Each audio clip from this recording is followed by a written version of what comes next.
নমো তচ্ছা ভগবতো অরহতো সম্মা সম্বুদ্ধস্স। জগৎপূজ্য মহাকারণিক তথাগত সম্যক সম্বুদ্ধ শ্রীচরণে কৃতজ্ঞ প্রণাম নিবেদন করে পূর্ণ পারমিতে অংশগ্রহণকারী সকল উপাসক উপাসিকাগণের নিরোগ দীর্ঘায়ু সুখী জীবন তথা জ্ঞান বিমণ্ডিত জীবন কামনায় শুরু করতে চলেছি আজকের অভিধর্ম চর্চা ক্লাস।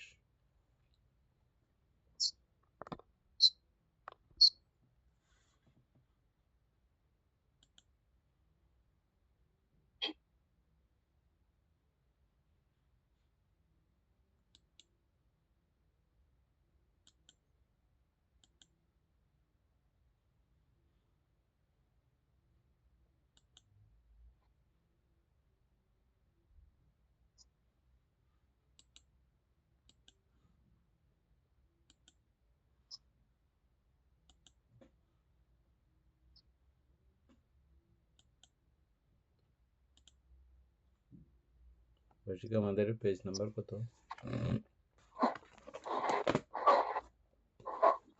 বাবা 273 পৃষ্ঠা 18 নম্বর মার্গ প্রত্যয় থেকে শুরু হয়।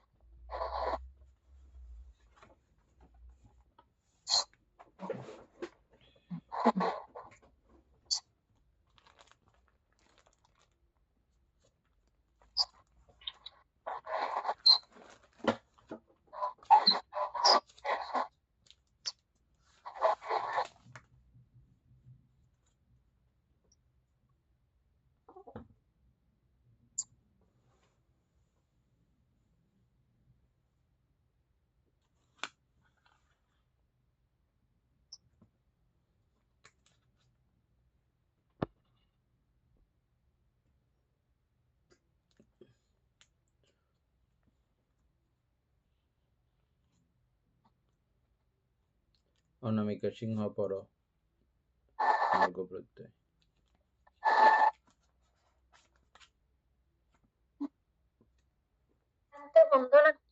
মঙ্গল।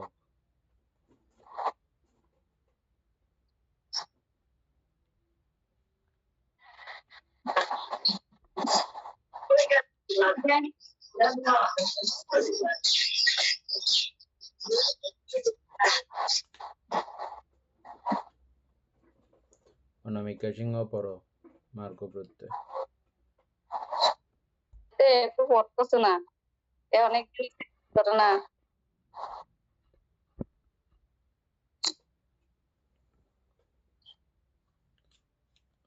বিধুভূষণ বড়ুয়া পড়ে।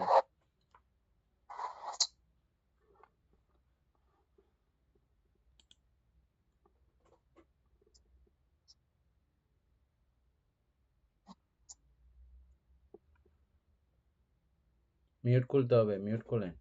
মিউট খুলতে পারবেন?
বাজি কমিতে বড়ুয়া পড়ে।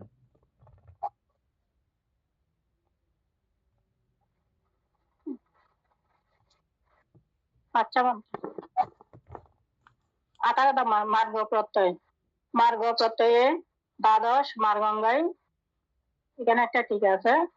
মার্গ প্রত্যয় ধর্ম এবং 71 সহেতুক চিত্ত, 52 চৈতসিক সহেতুক চিত্তজরূপ প্রতিসন্ধিকালে কর্মজরূপই মার্গ প্রত্যয়োৎপন্ন ধর্ম। ধ্যানের কার্য চিত্তকে আলম্বনে সরল, দৃঢ় ও অপর্ণাময় বা নিমজ্জিত করিয়া রাখা। মার্গের কাজ সংসার চক্রে বন্ধনকারী কর্মপ্রসূ চেতনাকে এবং সংসার চক্র হইতে মুক্তকারী ভাবনা প্রসূ চেতনাকে সরল এবং দৃঢ় করা, কার্যে গঠনে বর্ধনে উন্নতিতে পরিচালনা করিয়া উচ্চতম অবস্থায় লোকোত্তরে উন্নীত করা। দুই প্রত্যয়ের ইহাই পার্থক্য। কর্মপ্রসূ চেতনা কুশলাকুশল কর্মাদি সম্পাদন দ্বারা ত্রিলোকে প্রতিসন্ধি গ্রহণ করে, এই জন্য ইহার নাম কর্মপথ প্রাপ্ত চেতনা। আর ভাবনাপ্রসূ চেতনা ভাবনানুক্রমে সুচিন্তলার সহিত অনুশীলনে কামলোক হইতে স্তরে স্তরে উঠিতে ক্রমে লোকোত্তরে উন্নীত হয়, এমনকি এক আসনে। এই জন্য ইহার নাম ভূমান্তর প্রাপ্ত চেতনা।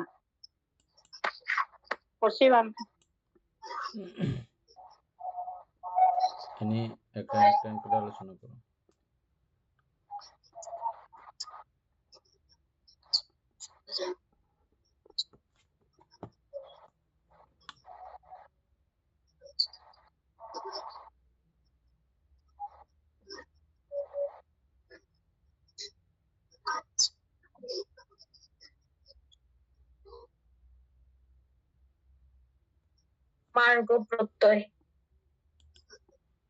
মার্গ প্রত্যয়ের দ্বাদশ মার্গাঙ্গই মার্গ প্রত্যয় ধর্ম। অর্থাৎ এখানে 12 প্রকার মার্গাঙ্গ যে ইয়াগুলো আছে আমরা যেটা পড়েছিলাম, কুশল এবং অকুশল ভেদে 12 মার্গাঙ্গ, এগুলো ধর্ম বলছে। 12 মার্গাঙ্গ গুলো একবার শুনলে ভালো হবে। জ্যেষ্ঠাঙ্গিক মার্গ ছাড়া 4টা। মিথ্যা দৃষ্টি, মিথ্যা সংকল্প, মিথ্যা ব্যায়াম, মিথ্যা সমাধি।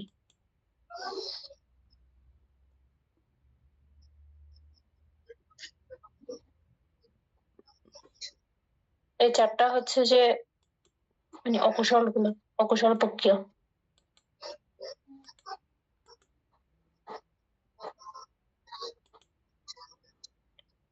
এবং একত্তর সহেতুক চিত্ত 52 চৈতসিক সহেতুক চিত্তজরূপ প্রতিসন্ধিকালে কর্মজরূপে মার্গ প্রত্যয় উৎপন্ন ধর্ম। অর্থাৎ 71 প্রকার যে সহেতুক চিত্ত যেগুলো আছে, অহেতুক চিত্তগুলা বাদ দিয়ে বাকি 89 প্রকার চিত্ত থেকে অহেতুক যেগুলো আছে ওইসব চিত্ত বাদ দিয়ে আর 71 প্রকার সহেতুক চিত্ত আর হচ্ছে 52 প্রকার চৈতসিক, এগুলা হচ্ছে যে চিত্তজ রূপ, আবার প্রতিসন্ধিকালে কর্মজ রূপ এবং মার্গ প্রত্যয় উৎপন্ন ধর্ম।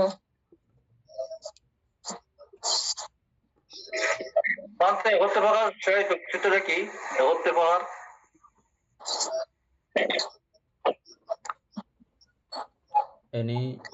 সহেতুক চিত্ত সম্পর্কে একটু করো। আচ্ছা, আগে অমিতা বড়ুয়া বলেন তো, একত্র প্রকার সহেতুক চিত্ত কাকে বলে এবং সেগুলো কোনগুলো? ইয়াতে আছে না অহেতুক চিত্তগুলো, অষ্টাদশের মধ্যে অহেতুক চিত্তগুলো বাদ দিয়ে আর 71 প্রকার ওগুলো সহেতুক চিত্ত বলতে। সহেতুক চিত্ত কেন বলে? এগুলো মানে সহেতুক চিত্ত, এগুলো আমাদের চিত্ত উৎপন্ন করার জন্য যে কোনো ইয়াতে লাগে, মানে এগুলো সংপৃক্ত থাকে চিত্তের মধ্যে, কুশল কুশল সবগুলোতে। উপাসক দীপেন বাবু বলেন তো।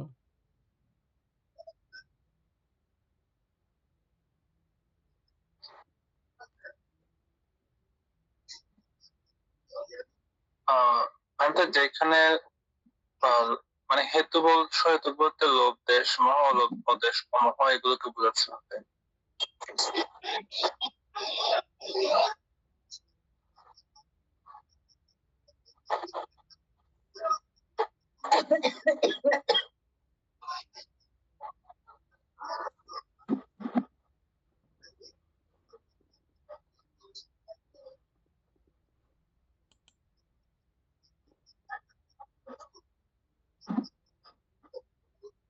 উপাসক বুঝছেন?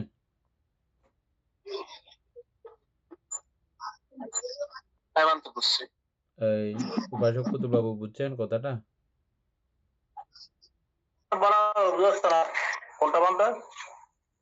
এনে পুরো সবিস্তারে বলো তো, প্রশ্নটা বুঝছো? সহেতুক চিত্ত মানে সহেতুক চিত্তগুলা অন্যান্য প্রকার। বাকিরা একটু বন্ধ করে মিউট করে দেন, তাহলে সবগুলো কথাগুলো শোনা যায়, নাহলে শোনা যাচ্ছে না তো।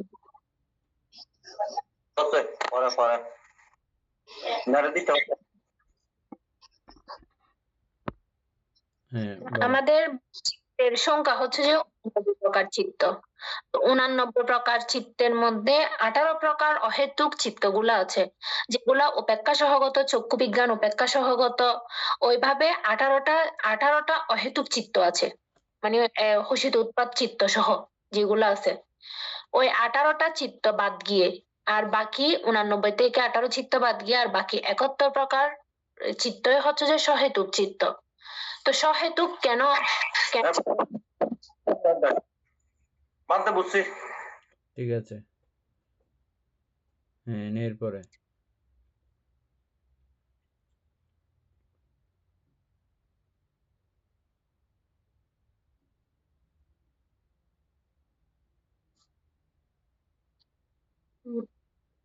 সহেতুক প্রতিসন্ধি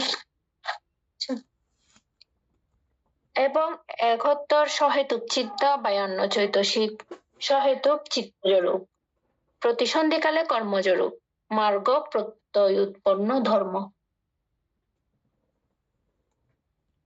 তাইলে আমরা মার্গ প্রত্যয় উৎপন্ন ধর্ম কি কি পাইছি? 71 প্রকার সহেতুক চিত্ত আর 52 প্রকার চৈতসিক। 52 প্রকার চৈতসিক সবগুলোই, এগুলোই মার্গ, দ্বাদশ মার্গাঙ্গ। ওই মার্গ প্রত্যয়ের কারণে এগুলো সৃষ্টি।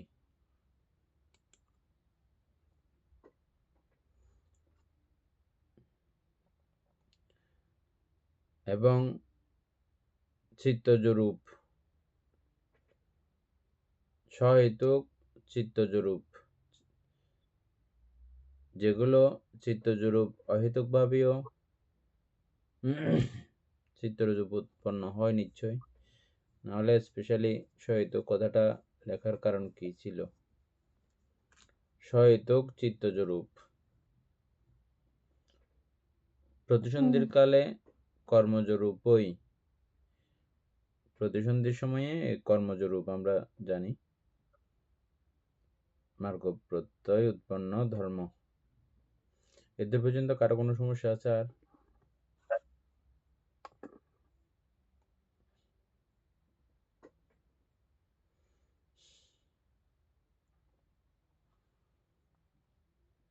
তারপরে দ্বিতীয়টা, ধ্যানের কার্য চিত্তকে আলম্বনে সরল, দৃঢ় ও অপর্ণাময় করিয়া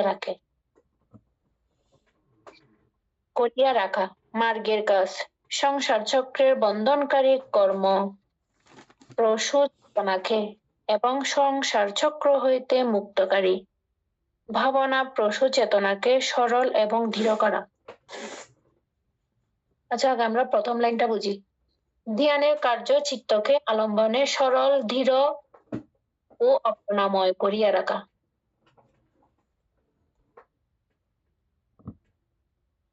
ভান্তে এখানে ধ্যানের কথা কেন আবার চলে আসলো মার্গ প্রত্যয়ের প্রথমে?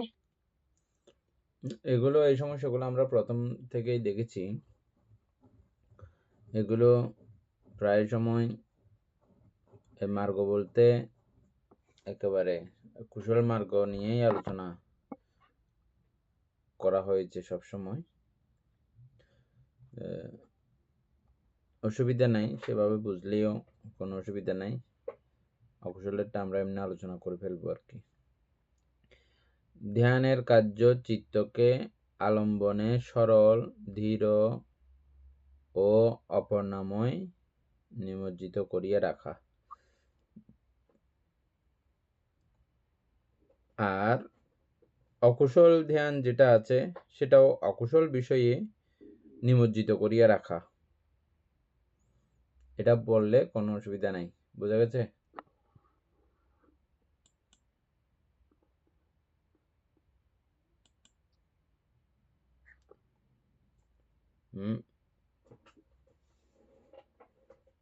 ভান্তে প্রথমে ধ্যানের কার্যকা বলেছে, সেটাই আমি চিন্তা করতেছি আর কি।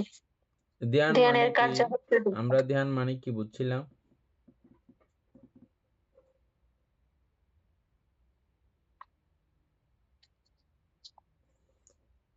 ধ্যান বলতে আমাদের, এটা আমরা গতবার একবার আলোচনা করছিলাম, ধ্যান বলতেই আমাদের প্রথম ধ্যান, দ্বিতীয় ধ্যান, তৃতীয় ধ্যান, চতুর্থ ধ্যান, পঞ্চম ধ্যান, এগুলোতে যাই আমাদের চিত্ত, এগুলো কথাই আমাদের মনে পড়ে। কিন্তু কালকে আলোচনা করছিলাম একাগ্রতা বলতে গিয়ে, একাগ্রতার দীর্ঘক্ষণিক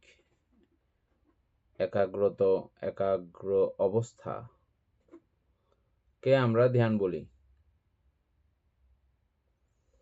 যখন একই আলম্বনে চিত্ত বারবার একই আলম্বনে থাকে, অন্য আলম্বনে না গিয়ে কন্টিনিউ একই আলম্বনে থাকতে শুরু করে, ওই অবস্থাগুলোকে আমরা ধ্যান বলি মূলত। আর যখন রূপবচর ধ্যান বলি তখন বিষয়টা আলাদা হয়ে যাবে। কামনা বিমুক্ত বিষয়ে, কামনামুক্ত কামনাহীন আলম্বনে চিত্তকে নিবিড় করে রাখা, একই আলম্বনে চিত্তকে ধরে রাখা, এটা হচ্ছে যে রূপবচর ধ্যান।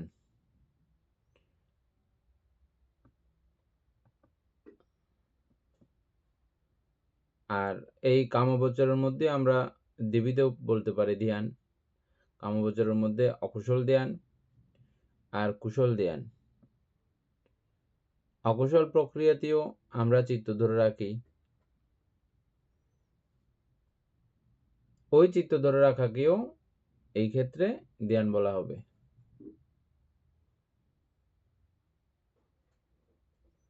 সেখানে কোন ধ্যানাঙ্গ কাজ করবে? আমরা যে 4টা অকুশল ধ্যানাঙ্গ পড়েছি, এখন 4টা কুশল ধ্যানাঙ্গ আবার বলো।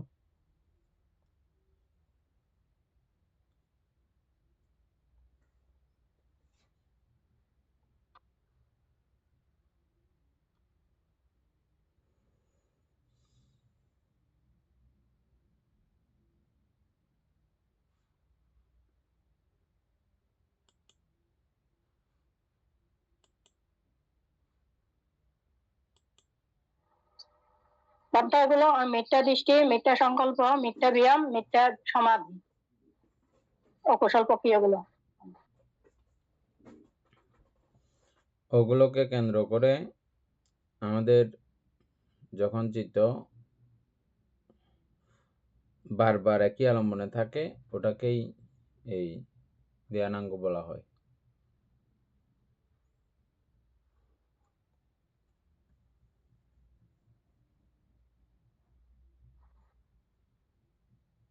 আচ্ছা বান্তে, এটা কুশলীয় হবে, অকুশলীয় হবে না বান্তে? হ্যাঁ, কুশলীয় হবে, অকুশলীয় হবে। এনি ধ্যান কাকে বলে এটা কি বুঝতে পারছো?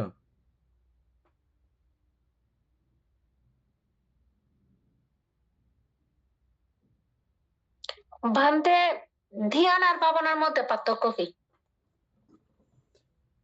ধ্যান আর ভাবনা, ভাবনা মানে হচ্ছে যে ভাবিত করা, বহুলীকৃত করা,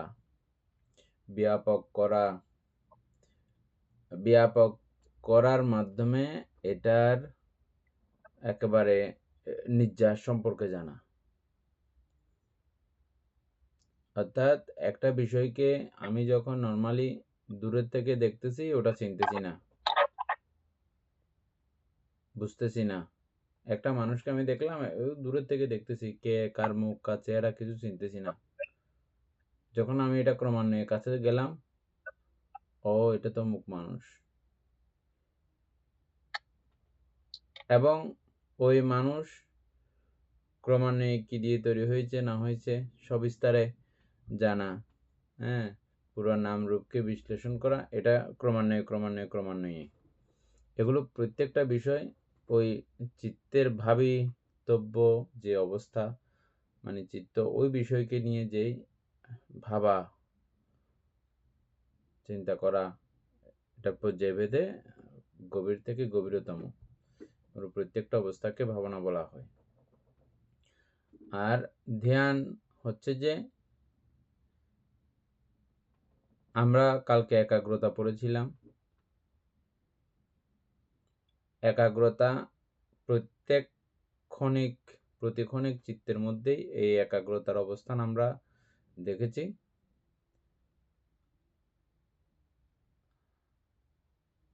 আর এই একাগ্রতা নিয়ে একই আলম্বনে বহুবার চিত্ত যখন সঞ্চালিত হয়, অন্য কোথাও না গিয়ে একই জায়গায় যখন সঞ্চালিত হয়, ওটাকেই আমরা ধ্যান বলি।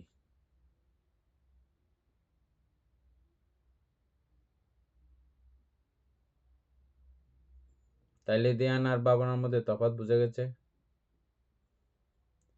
এই ধ্যান দিয়ে যখন আমরা একটা বিষয়কে গভীরভাবে দেখি, তখন এটা অটোমেটিকভাবে ভাবিত হয়। ওই অবস্থাকে তখন ভাবনাও বলা যায়। আর এই ভাবনাও কুশল অকুশল দ্বিবিধই হতে পারে। অকুশল বিষয়ে যখন মনস্থির করে যখন আমরা চিত্তকে ভাবিত করব, ওই অকুশল বিষয়েও এভাবে আমাদের কি হয়, ভাবিতব্য জ্ঞান উৎপন্ন হয়। হয় না কি হয় না?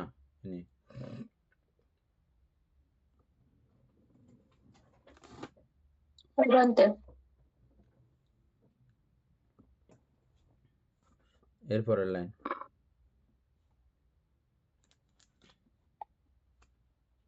মার্গের কাজ সংসার চক্রে বন্ধনকারী কর্মপ্রসূ চেতনাকে এবং সংসার চক্র হইতে মুক্তকারী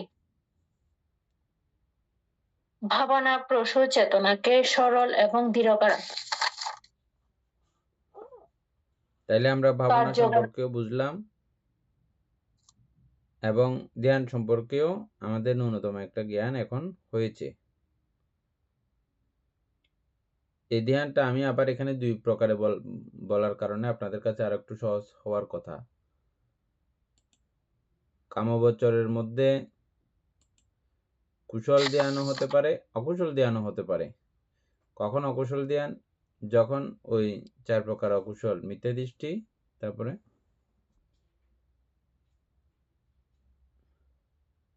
মিথ্যা সংকল্প, মিথ্যা ধ্যান, মিথ্যা সমাধি। এই ভান্তে সংকল্প মানে কি? অর্থাৎ বিতর্কের মধ্যে না, বিতর্ক না সংকল্প মানে? সংকল্প মানে হচ্ছে যে প্রতিজ্ঞাবদ্ধ হই যে আমরা এটা প্রতীকের যে কোনো একটা সংকল্প করি না আমরা,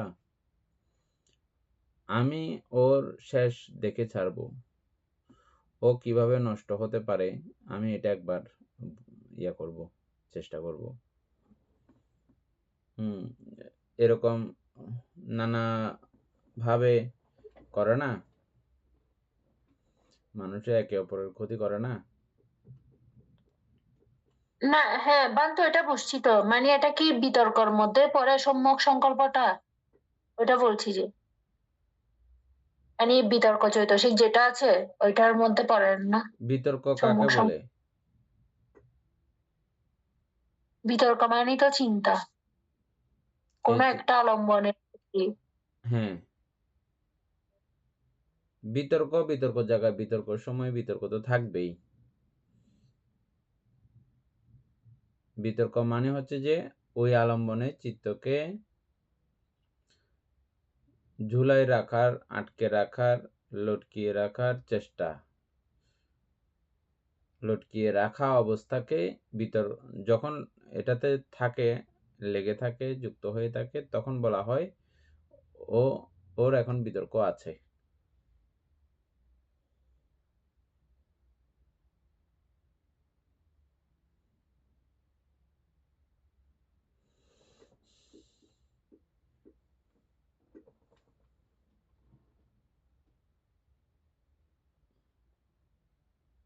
বুঝে যায় নাই?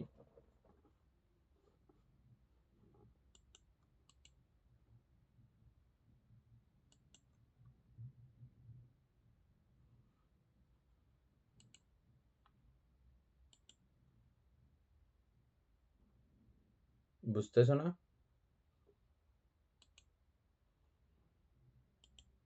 জানতে বুঝছি।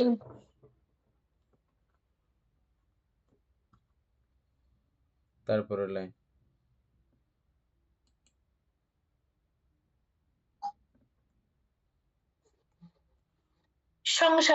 সংসার চক্রে বন্ধনকারী হচ্ছে কর্মপশু চেতনাকে, সংসার চক্র হইতে মুক্তকারী ভাবনা প্রসূ চেতনাকে সরল ও দৃঢ় করা। ভান্তে সংসার চক্রে বন্ধনকারী কর্মপশু, অর্থাৎ মানে সংসার চক্রের মধ্যে আমাদের যে মানে কর্মপ্রসূ চেতনা হচ্ছে আমাদেরকে সংসারের মধ্যে আটকে রাখে, আবদ্ধ করে রাখে। আর ভাবনা প্রসূ হচ্ছে না আমাদের কর্মপশু মানে সংসার কি? থেকে মুক্তি দেয়। কর্মপশু মানে কি? কর্ম উৎপন্ন করার যে চেতনাগুলো আছে,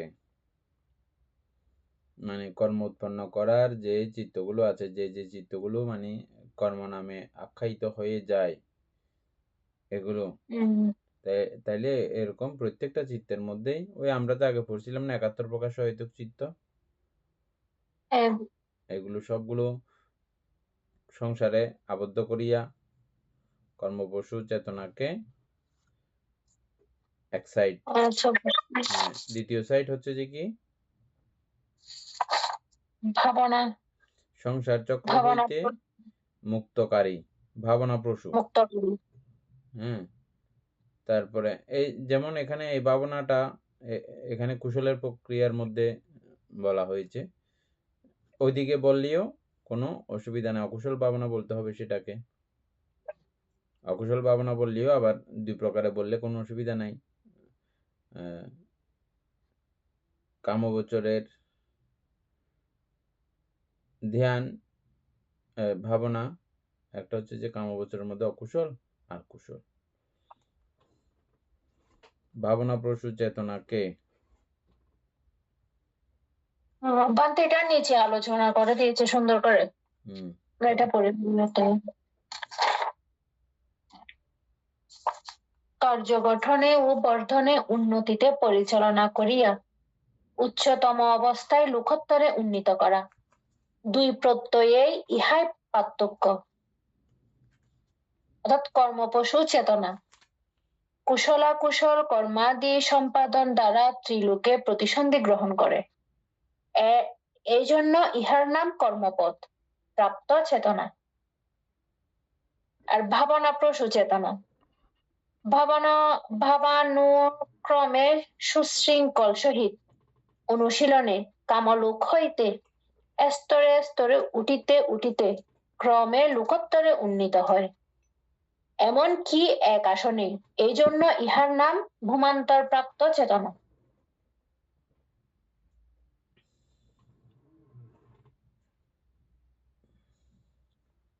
বান্তে ভূমান্তর প্রাপ্ত চেতনা কাকে বলা হয়?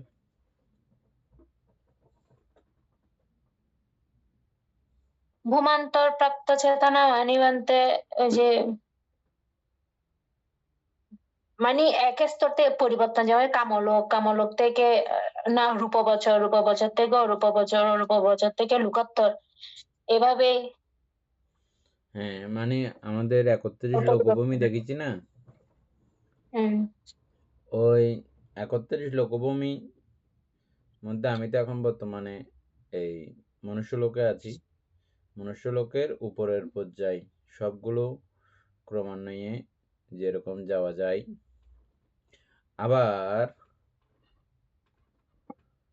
আবার যখন আমি পাশবিক চেতনা উৎপন্ন করব, পশু শ্রেণীর চেতনা উৎপন্ন করব, আমার মন মানসিকতা আবার ওইদিকেও চলে যেতে ওরকমও হয়ে যেতে পারে। তো হয়ে গেলেও এখানে তফাৎ আছে, ব্যবধান আছে।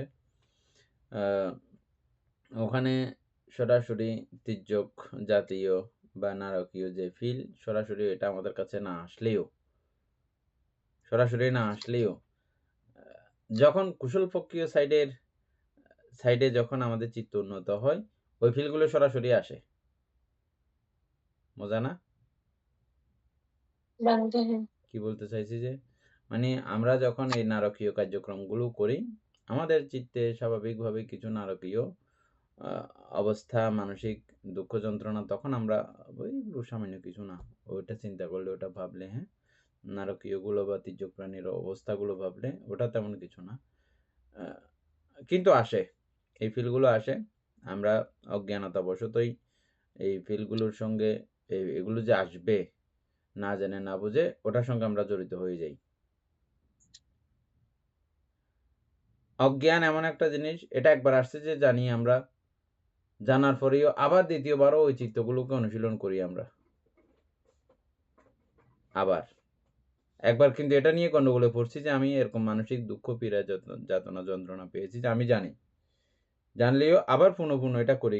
কি জন্য করতে পারি? যে আবার মোহ আমাকে আগের দুঃখ কষ্টগুলো ভুলাই দেয়।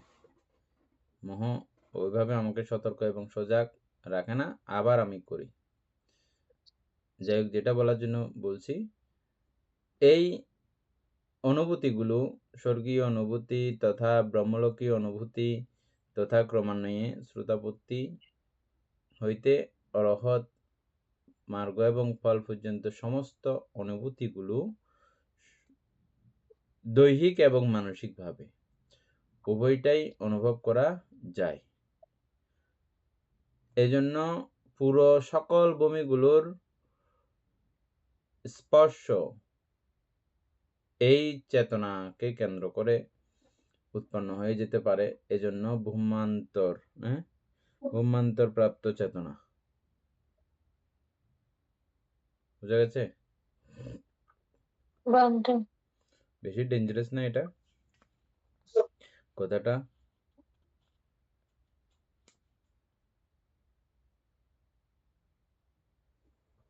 শেষ হয়েছে, বুঝছেন সবাই না মার্গ প্রত্যয়টা?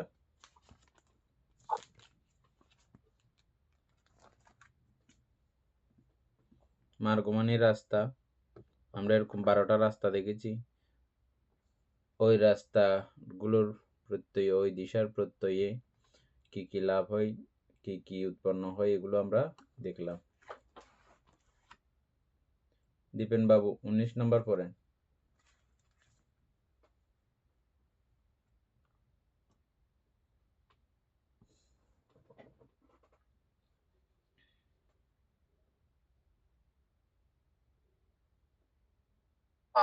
সম্প্রযুক্ত প্রত্যয়। সম্প্রযুক্ত প্রত্যয় ও বিপ্রযুক্ত প্রত্যয় এক যুগল, সেরূপ অস্তি ও নাস্তি এক যুগল, এবং বিগত ও অবিগত তৃতীয় যুগল। এই যুগলত্রয় কোনো বিশেষ প্রত্যয় নহে। পূর্বোক্ত প্রত্যয়গুলির মধ্যে প্রত্যয় ধর্ম ও প্রত্যয়োৎপন্ন ধর্মের সম্বন্ধ কতকগুলি সম্প্রযুক্ত ভাবে, অন্যগুলি বিপ্রযুক্ত ভাবে, কতকগুলি অস্থি ভাবে, অন্যগুলি নাস্তি ভাবে, কতকগুলি বিগত ভাবে, অন্যগুলি অবিগত ভাবে সংগঠিত হয়। ইহাই প্রদর্শন করে সম্প্রযুক্ত প্রত্যয়ে প্রত্যয় ধর্ম যাবতীয় চিত্তচৈতসিক, ইহার প্রত্যয়োৎপন্ন ধর্ম যাবতীয় চিত্তচৈতসিক। এক বাস্তু, এক আলম্বন, এক উৎপত্তিক্ষণ, এক নিরোধক্ষণ দ্বারা সম্প্রযুক্ত হইলেই সম্প্রযুক্ত প্রত্যয়। প্রতিসন্ধির সময় নামরূপ সহজাত, কিন্তু সম্প্রযুক্ত নহে। এক কথায় এই সম্প্রযুক্ত প্রত্যয় এক লাইনে বুঝে দিতে পারবেন?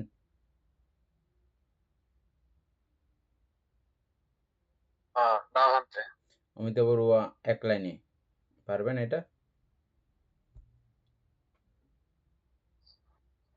এখানে মানে যে চিত্ত চৈতসিক গুলা একসাথে উৎপন্ন হয়ে একসাথে মানে একসাথে উৎপত্তিক্ষণ একসাথে উৎপন্ন হবে, আবার একসাথে মানে সাথে নিরোধ হবে, এটা সম্প্রযুক্ত, একসাথে সম্প্রযুক্ত হবে। বুঝছেন? ঠিক আছে, সবাই বুঝে মতো করে এক লাইন বলতে হবে। এমনি বুঝছেন, এটা বোঝা কম না। তারপরে উপাসক জ্ঞানসু সিংহ এক লাইনে বলেন তো।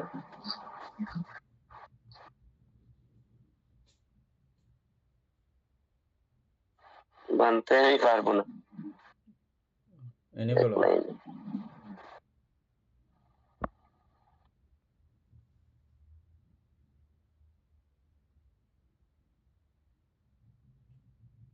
সম্প্রযুক্ত হচ্ছে অর্থাৎ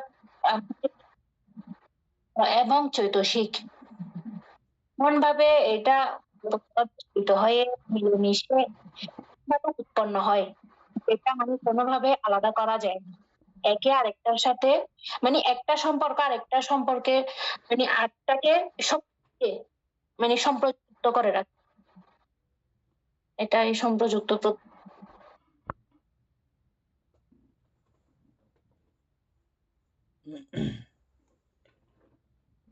ঠিক আছে, যেমন আমরা সর্বচিত্ত সাধারণ চৈতসিককে দেখেছি, সর্বচিত্ত সাধারণ চৈতসিক সহ এই সমস্ত চিত্তগুলোতে যেই চৈতসিকগুলো একসঙ্গে সংযুক্ত হয়ে থাকার কারণে এগুলো উৎপন্ন হয়েছে, চিত্তগুলো উৎপন্ন হতে পেরেছে বা চৈতসিকগুলো উৎপন্ন হতে পেরেছে। কোনো চৈতসিক একক না, এগুলো সব চৈতসিকগুলো এই জাতীয় এই সম্প্রযুক্ত প্রত্যয়ের বা সম্প্রযুক্ত থাকার কারণে, চৈতসিকের সম্প্রযুক্ত থাকার কারণে এটা উৎপন্ন হয়েছে। একই সঙ্গে সংযুক্ত থাকার নামই হচ্ছে যে সম্প্রযুক্ত।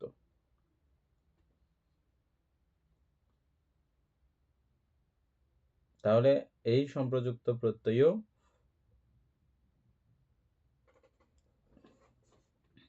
আমরা বুঝলাম। আশা করি এটা এমনি খুব সহজ বুঝে গেছেন সবাই পড়তে পড়তেই। এ নিয়ে আর কোনো কিছু বোঝার আছে এখানে?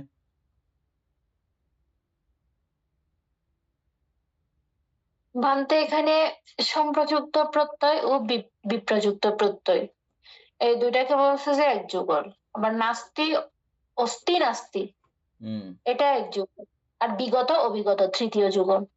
মানে এগুলা কি একটার পর একটা মানে সম্প্রযুক্ত প্রত্যয় আর বিপ্রযুক্ত? ওগুলো দরকার নাই, ওই যেগুলো কথা লিখছে আলাদা করে ওগুলো দরকার নেই। শুধু আমাদেরকে এই জায়গায় সম্প্রযুক্তটা চিনি, আর ওগুলো ওখানে গিয়ে যা যা জায়গায় তার থেকে গিয়ে চিনবো। হ্যাঁ,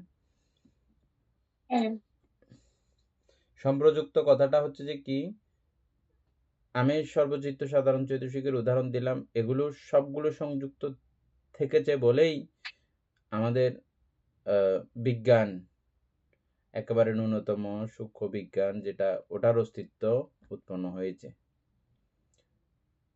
এছাড়া আমাদের যত চিত্ত, আমরা 89 প্রকার চিত্ত দেখেছি, প্রত্যেকটা চিত্তের মধ্যে এরকম চৈতসিকের এক এক চিত্তের এক এক রকমের চৈতসিক সংযুক্ত আছে না, সংযুক্ত থাকে না? ওই সংযুক্ত অবস্থাকেই সম্প্রযুক্ত প্রত্যয়, মানে এগুলো সংযুক্ত থেকেছে বলে ওই চিত্তটার উৎপত্তি বা ওই চিত্তটাকে দৃশ্যমান হয়, ওই চিত্তটাকে আমরা বুঝতে পারি, দেখতে পারি, জানতে পারি। তাহলে সংযুক্ত থেকেছে বলে এটা হয়েছে, এজন্য ওই সংযুক্ত প্রত্যয় সম্প্রযুক্ত প্রত্যয়। বুঝে গেছে এখন? আর লাইন বাই লাইন আর আলোচনা করার দরকার আছে। ভান্তে এই প্রত্যয়ের প্রত্যুৎপন্ন ধর্ম শুধু কি চিত্ত চৈতসিক এটাই?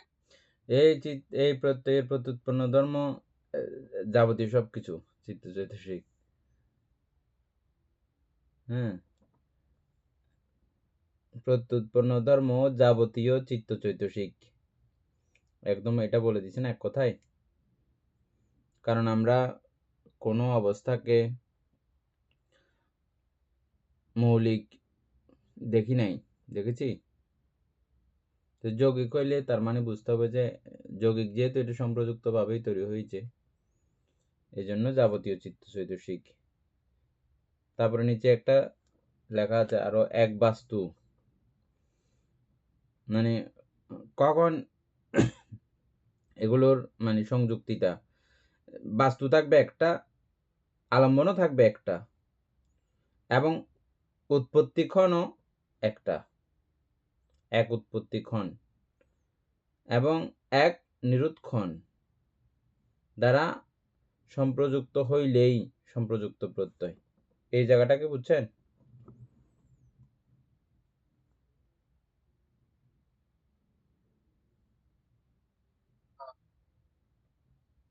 তো এমনিতে ওইভাবে ভালো করে বুঝি। এক বাস্তু বুঝেন? আমাদের 6 বাস্তু আছে না? 6 বাস্তুর মধ্যে যে কোনো একটা বাস্তু দিয়েই কার্য সম্পাদিত হয়। তো এক বাস্তুর মধ্যে আমাদের যেই চৈতসিকগুলোর সম্প্রয়োগ সেই মুহূর্তে থাকে, এগুলো সম্প্রযুক্ত অবস্থা।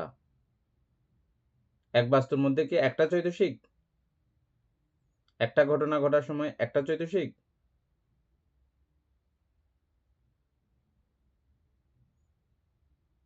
আমি চোখের একটা বিষয় দেখতেছি, এই চোখের বিষয় দেখার জন্য সেখানে আমার কি কি বিষয়ে কি কি চৈতসিকের সংযোগ সম্প্রয়োগ ঘটেছিল?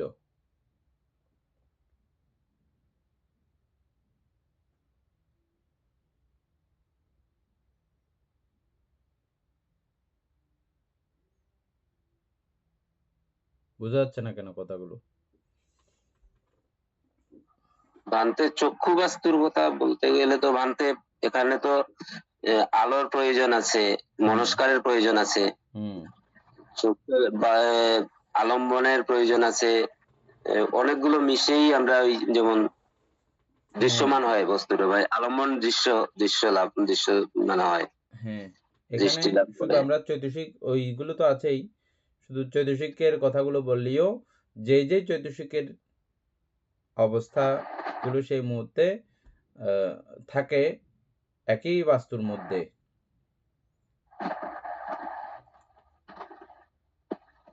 এই এক বাস্তুক্ষণের অবস্থা এবং এক আলম্বনও থাকে শুধু একটা, এক আলম্বনেই এগুলো হয়। এক উৎপত্তিক্ষণ, ওই উৎপত্তিক্ষণটাও একই ক্ষণের, এবং এক নিরুৎক্ষণ, এগুলো নিরুৎ হওয়ার সময়ও একই ক্ষণে সবগুলো নিরুৎ হয়। এই নিরুৎ যেমন প্রত্যেকটা ভীতি চিত্তক্ষণের নিরুদের কথাই এখানে বলা হয়েছে। নিরুৎক্ষণ বলতে ভীতির নিরুৎ, ভীতি চিত্তক্ষণের নিরুৎক্ষণ দ্বারা সম্প্রযুক্ত হইলেই সম্প্রযুক্ত প্রত্যয়। বলেন?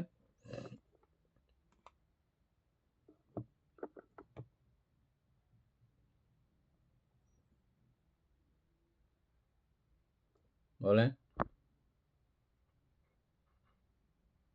আপনার সাউন্ড বন্ধ হয়ে গেছে আবার। হ্যালো, হ্যাঁ, এখন কথা এখন শোনা যাচ্ছে? হ্যাঁ, আচ্ছা, এখানে যেটা বলতেছে যে এখানে আমরা এক বাস্তু এক আবার ইয়ে হয়ে যাচ্ছে। এখন শোনা যাচ্ছে? হ্যাঁ, এখানে এক বাস্তু এক আলম্বন এক উৎপত্তিক্ষণ এক নিরোধক্ষণ দেখা গেলেও মানে এগুলো ভাঙতে আলাদা আলাদা দেখতেছি আমরা, কিন্তু এগুলো সব এই সম্প্রযুক্ত প্রত্যয়টার কারণে একসাথে থাকে আর কি, মানে একটা আরেকটার সাথে যুক্ত হয়ে থাকে।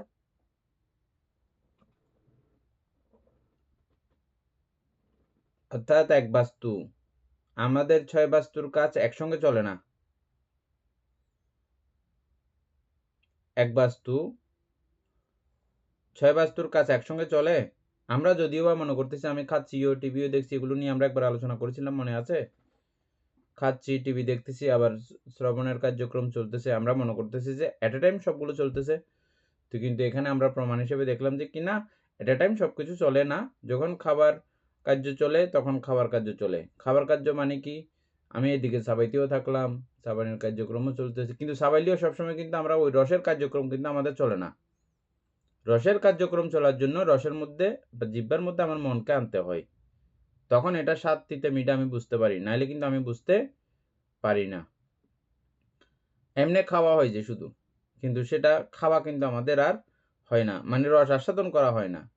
দেখার কার্যক্রমের সঙ্গেও সেভাবে আমরা কিন্তু পরিচয় হয়েছি, দেখি কিন্তু আমরা সবকিছু, ওটাতে যখন মনোনিবেশ করি না তখন ওই কি দেখতেছি এটা আমরা জানি না। অনেক কিছুই সারাক্ষণ আমরা শ্রবণ করি, কিন্তু ওটার প্রতি ডাইরেক্ট সরাসরি মনোনিবেশ না করলে আমরা বুঝি না। এক্ষণে এক বাস্তুর কাজই চলে, দুই বাস্তুর কাজ একই সময়ে চলতে পারে না। এটা আমরা নানা উদাহরণে প্রথমে আমরা বুঝে গেছিলাম, মনে আছে? এক্ষণে এক বাস্তুর কাজ চলে এবং এক আলম্বনের কাজ চলে, দুই আলম্বনের কাজ চলতে পারে না। শব্দ আলম্বনের কাজ, গন্ধ আলম্বনের কাজ একসঙ্গে চলতে পারে না, এটা মনে আছে? তাইলে এক বাস্তু এবং এক আলম্বন, তাহলে বাস্তু যদি চোখ হয়, আলম্বন হবে রূপ। তারপর আরেকটা কি, এক উৎপত্তি ক্ষণ, এগুলো উৎপত্তি ক্ষণও থাকবে যে ওই একটাই, একই ক্ষণে উৎপত্তি এগুলোর। এক নিরুৎক্ষণ, এবং নিরুৎক্ষণও থাকবে যে ওই একটাই। আমরা উৎপত্তি নিরোধ এগুলো চিনি না, ব্যতিচিত্তের উৎপত্তি নিরোধ দেখেছিলাম, ওটাই। ওই উৎপত্তি এবং নিরোধ হওয়ার সময় যেই চৈতসিকগুলো এট এ টাইম ছিল, একই সঙ্গে ছিল, এই একই সঙ্গে যে ছিল, ওই একই সঙ্গে থাকা অবস্থাটাকেই সম্প্রযুক্ত, একই সঙ্গে ছিল বলে ওই ঘটনাগুলো ঘটেছে, সম্প্রতীচ্য, সন্তিরণ আদি এগুলো ঘটেছে। না হলে সম্প্রতীচ্য হতে পারত না, সন্তিরণ হতে পারত না, বিজ্ঞান হতে পারত না, তথা ভবাঙ্গ, চলন, উপচ্ছেদ, এগুলো কোনো কিছুই সংগঠিত হতে পারত না। এগুলো একে অপরের সংযুক্ত থেকেই যাবতীয় সবগুলো কি হয়েছে, যে সংগঠিত হয়েছে। এই জন্য যাবতীয় চিত্ত এবং চৈতসিক সবগুলোই হচ্ছে যে এই সম্প্রযুক্ত মার্গের প্রত্যুৎপন্ন ধর্ম।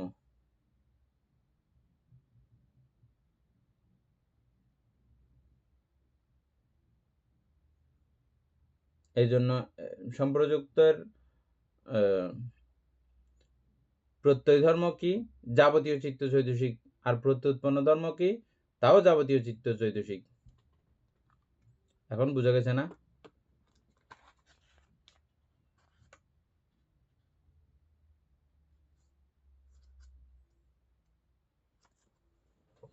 দীপেন বাবু বুঝে থাকলে বলেন।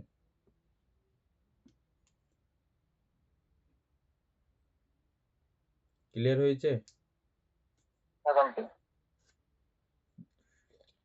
এ নিয়ে আর কোনো সমস্যা আছে এই একটাতে?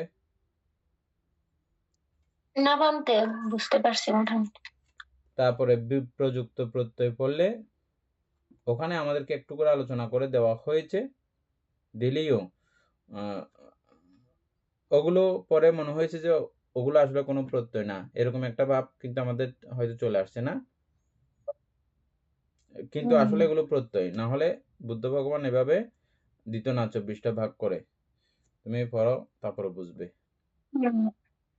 না বানতে ওইটা ওই বিপ্রযুক্ত, ওইটাও একটা প্রত্যয়, হয়তো বা কিছু একটা ডিফারেন্ট আছে।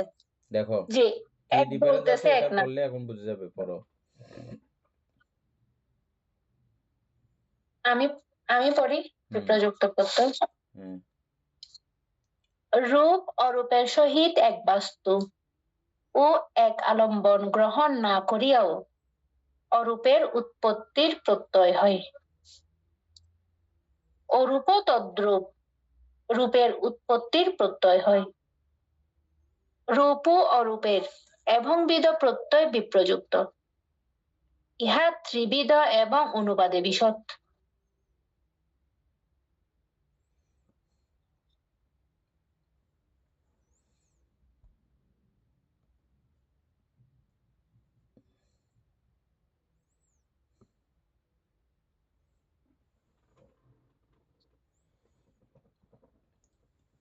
রূপটা চোখে যে রূপ দেখলো, রূপটা তো বাহ্যিক না?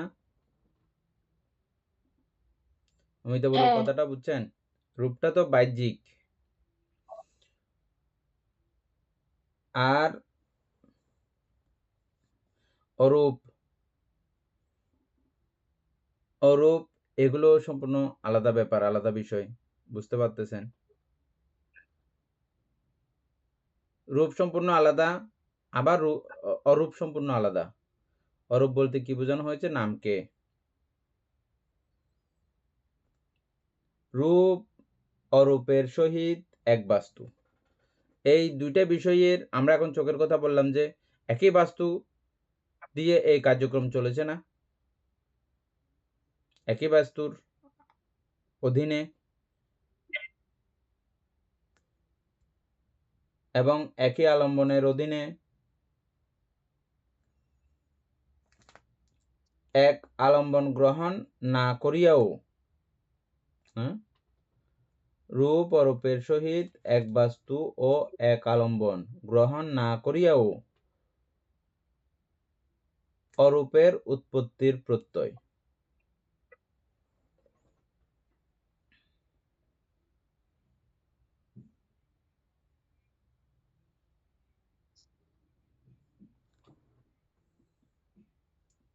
এনে বুঝছো এই লাইনটা?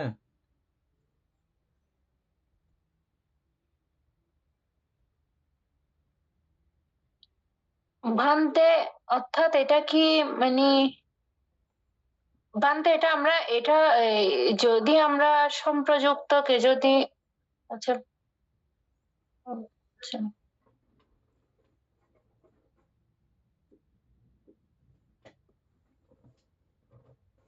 ভান্তে চিত্তটা কি রূপ নাকি অরূপ? চিত্তটা এটা অরূপ না? অরূপ। হ্যাঁ, যদি আমরা আমাদের চোখের সাহায্যে অর্থাৎ আমরা চক্ষু বিজ্ঞান উৎপন্ন করেছি, তো চোখের সাহায্যে রূপ রূপ দেখেছি, রূপ দেখার পরে আমার যে বিজ্ঞানটা উৎপন্ন হচ্ছে ওটা চিত্ত না? বিজ্ঞান চিত্ত, তো চিত্তটা হচ্ছে যে অরূপ, আর ওই চোখের সাহায্যে যেটা দেখেছি রূপটা মিলিয়ে আমার বিজ্ঞানটা উৎপন্ন হচ্ছে। তো আমার রূপে সাহায্য করেছে অরূপ উৎপন্ন হতে। আর আর যদি অরূপের সহিত রূপের কিভাবে?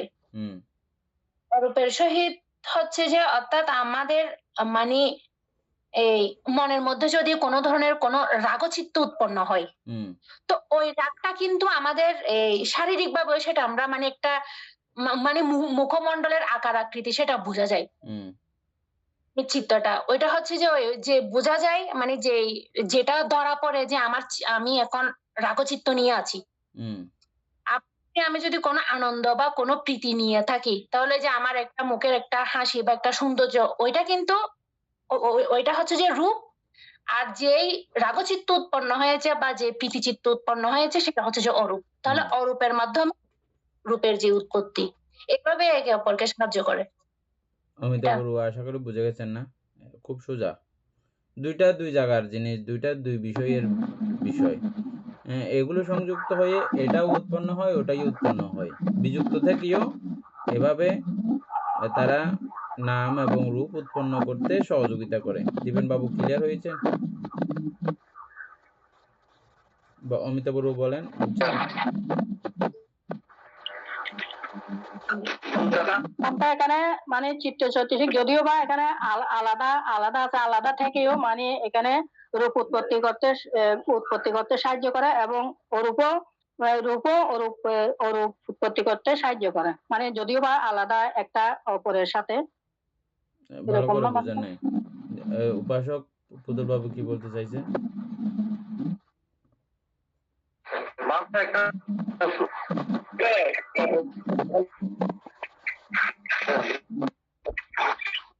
বলেন। অমিতা বড় মিট করে রাখেন একটু।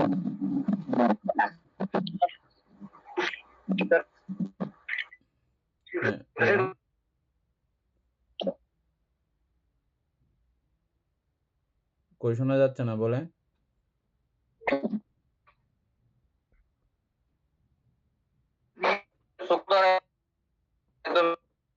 আপনার এগুলো শোনা যাবে না, আপনার নেটওয়ার্ক নাই। আচ্ছা, আমরা আর একটু পরিষ্কার করে বলবো। অমিতাবুর আবার কি বলতে চাইছিলেন মনে হচ্ছে বোধহয়, বলেন।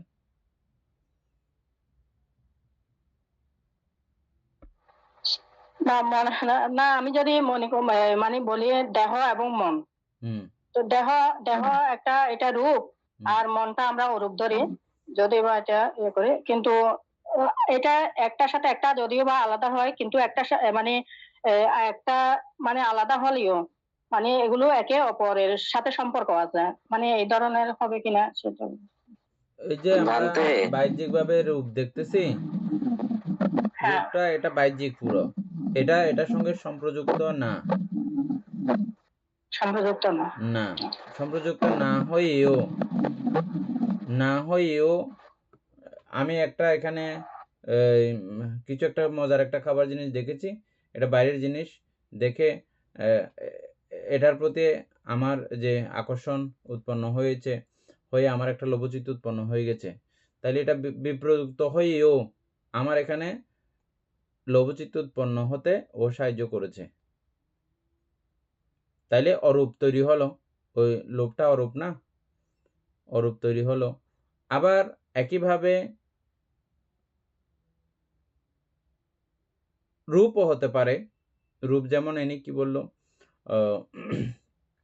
আমরা রূপ যে চিত্তজ রূপ দেখেছি না, আমরা চিত্তজ রূপ ছাড়াও এমনি যাবতীয় অন্যান্য অনেক রূপের সঙ্গেই এটা সম্পৃক্ত হতে পারে। আপনারা একটু ভাবলেই চিন্তা করলেই দেখে যাবেন।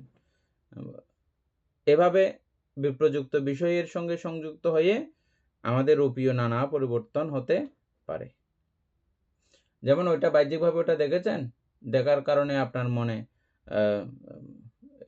লোভ উৎপন্ন হলো যেভাবে, আবার এটা উৎপন্ন হওয়ার সঙ্গে সঙ্গে আপনার মুখের অবয়ব পরিবর্তন হলো, চেহারার পরিবর্তন হলো, ওটাকে আমরা রূপ বলছি না, চিত্তজ রূপ।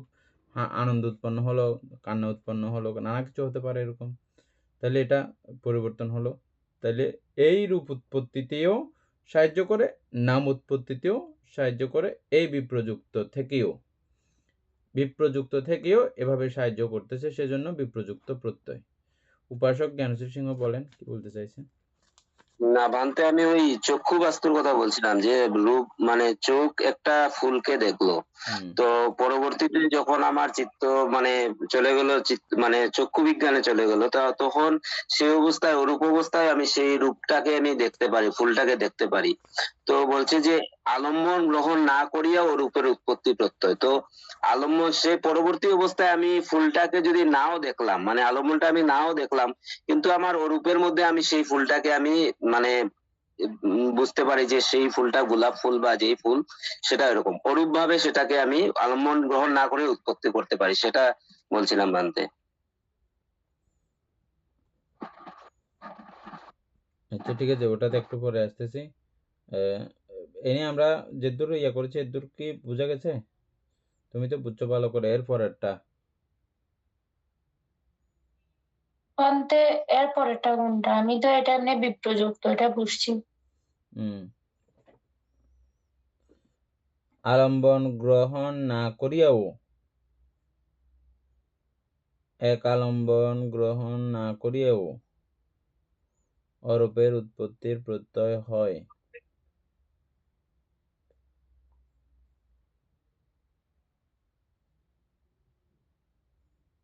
অরূপ তদ্রূপ রূপের উৎপত্তির প্রত্যয় হয়।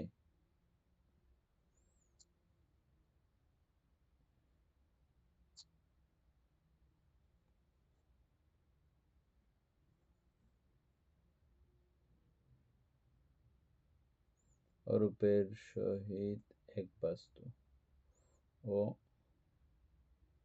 এক আলম্বন গ্রহণ না করিয়াও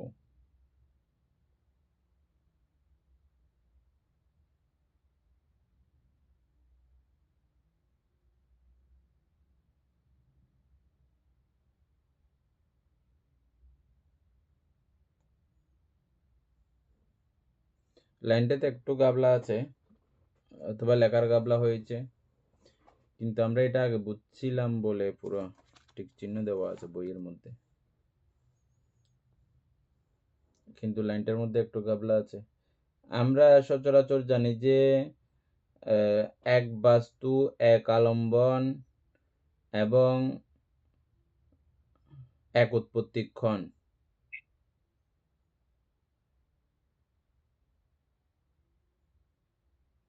এক বাস্তু, এক চিত্ত, এক উৎপত্তিক্ষণ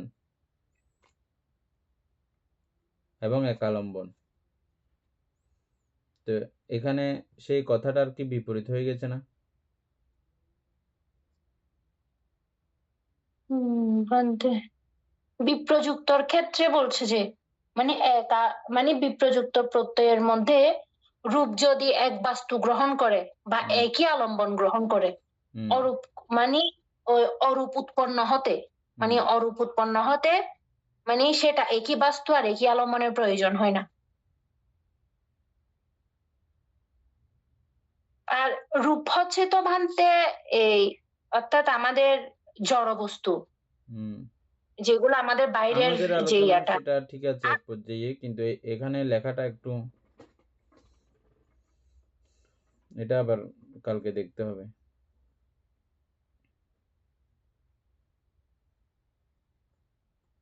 ভান্তে এটা এই কারণে বলেছে মনে হয়, অর্থাৎ রূপের বা জড়ের তো কোনো কিছু অনুভব করার ক্ষমতাটা নাই, ওটা শুধু দেখবে যে, ওই রূপটা শুধু দেখে যে, আর অনুভব করে কে? আমার মানসিকটা, মানে মানসিক যে চেতনা। তো ওইটা ওভাবে মনে হয় দুভাবে বলেছে, মানে ওই কারণেই। আর প্রত্যয় বলেছে যে মানে ওইটা দুটোটা একসাথে সাহায্য করে যে চিত্তটা উৎপন্ন হয়। রূপ আর মানসিক যে বিষয়টা দুটোটা একসাথে ইয়ে করে, তারপরে একটা চিত্ত উৎপন্ন হয়।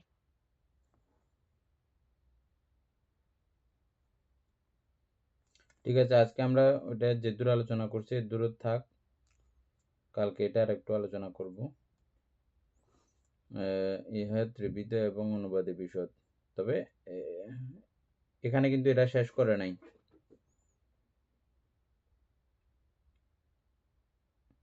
আরো বিশদভাবে মানে পড়ার ব্যাপার আছে বলে ওই লাইনটার দ্বারাই বোঝা যাচ্ছে। ত্রিবিধ।